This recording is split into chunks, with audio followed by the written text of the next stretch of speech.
You believe that you and I being here is a coincidence, but in all actuality, throughout all the variations of probability throughout the binary code, this is the right and precise answer that we are here. Now, for me, my purpose is to enact order, and for you, your purpose is yet to be determined. Now, it all comes down to this matter. It's choice. Do you remain part of this simulation? Do you stay part of the design? Or do you become an anomaly? And do we figure out how order is placed? Once again, it is your choice of how you choose to go through your reality. And with that being said, I hope you continue taking your pills and we never meet again.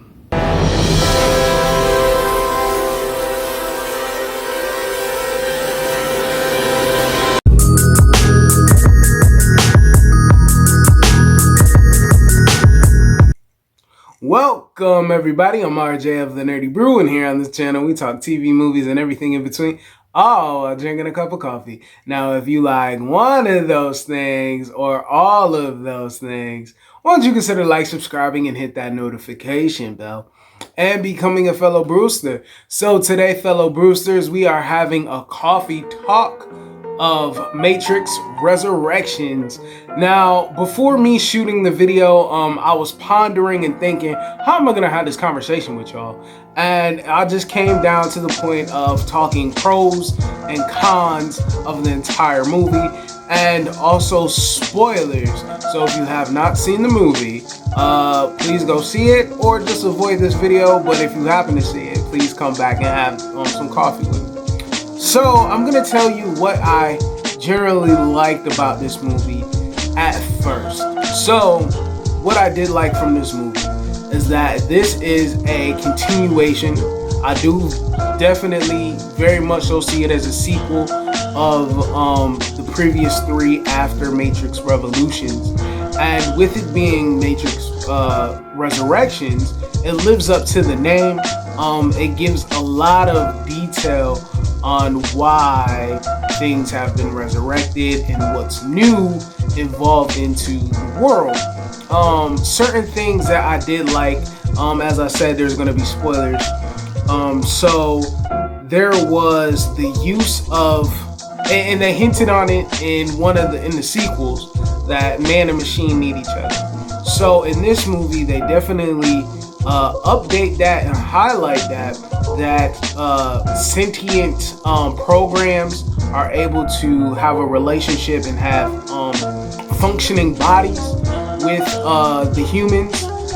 There are new sets of machines. There's a new Zion called Io, and Io, well, it's not New Zion, but Io is the last, stronghold sanctuary city in this world.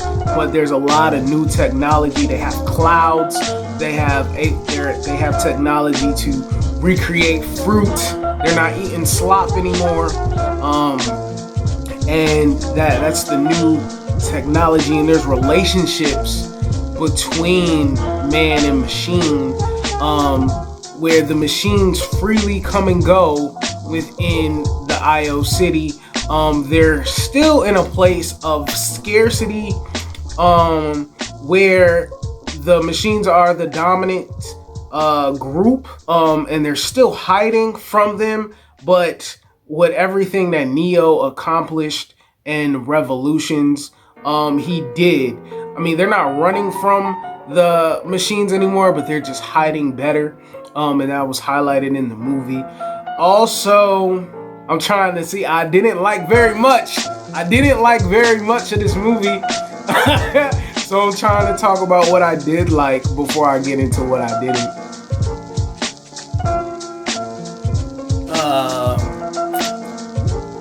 I liked Jessica Henwick, who played Bugs. Man, it's just hard to talk about it. I'm trying to talk about the good things. I like that there were certain things that were different. At the end of the movie, there's a very big climactic battle, and the battle is more like a chase trying to survive. And it's like the Matrix, what is it? They call it bots, but it seems like they rewire the bodies that are around, and instead of them turning into agents, they're able to be dispensed how they need to be used inside the world of the Matrix. So that was a cool aspect. I like that there was a change of technology. For example, the operators, I don't know how they were communicating in the first movie. I can't remember. Oh, through the cell phones. They had the cell phones with that opened up, click, click. It was cool. But the operator is able to be in the Matrix with a visual piece and allowing or giving instruction and direction to the person that's inside of the Matrix. That was a very cool aspect. Also, the growth of technology, they didn't have to go through telephone booths to get in and out of the Matrix. They had points that they was able to get in and out of the Matrix, and they could also use their mirrors. They even had a conflict of finding a mirror that was a certain size so they'd be able to get out of the Matrix, and I just thought that was a different new take on what they did. Yeah, so those are the pros. Now let's get into the cons. So I'm gonna tell you what I did not like about this movie. First of all, it was definitely self-referential. It was definitely meta, and they beat you over the head with all the meta commentary. Yeah, not only that they have this meta commentary, it's just like, it's also Lana Wachowski just writing out her frustrations. There's just certain lines in the movie. For example, Neo is talking with this dude, Jude. His name was Jude, right?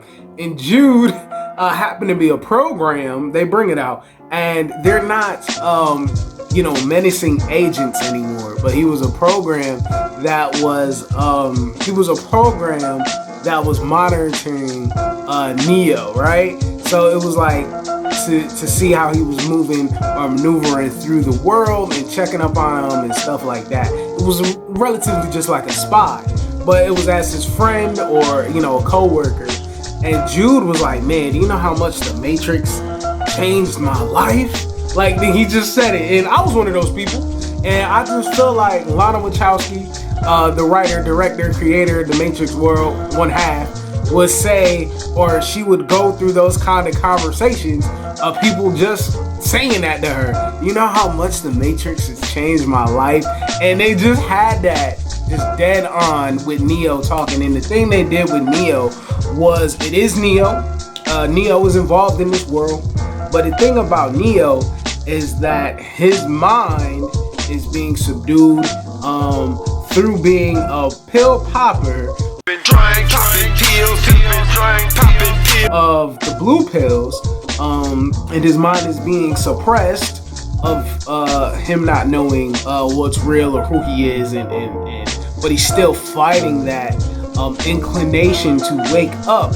And with him waking up, this is how the movie starts, is that there is a backdoor program called a modal that he made, and it's a program with inside the Matrix. And Jessica Henwick's character, Bugs, is looking for clues so she can help Neo wake up. Now that sounds amazing. The execution was not good.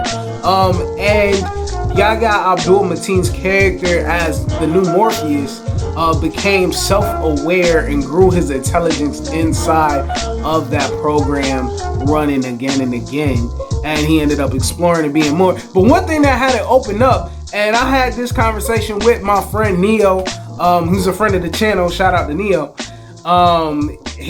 We always had this conversation like there was never no black agents.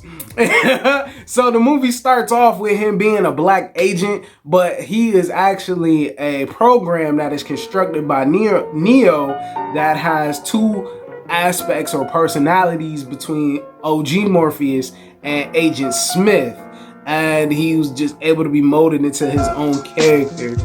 it'll be cool to have Morpheus's consciousness inside of the Matrix, but if you know, like, the canon to the games of the Matrix Online, he died and they just left the death in there, and he's clearly missed. He's missed within the movie, and me as a viewer, he's also missed.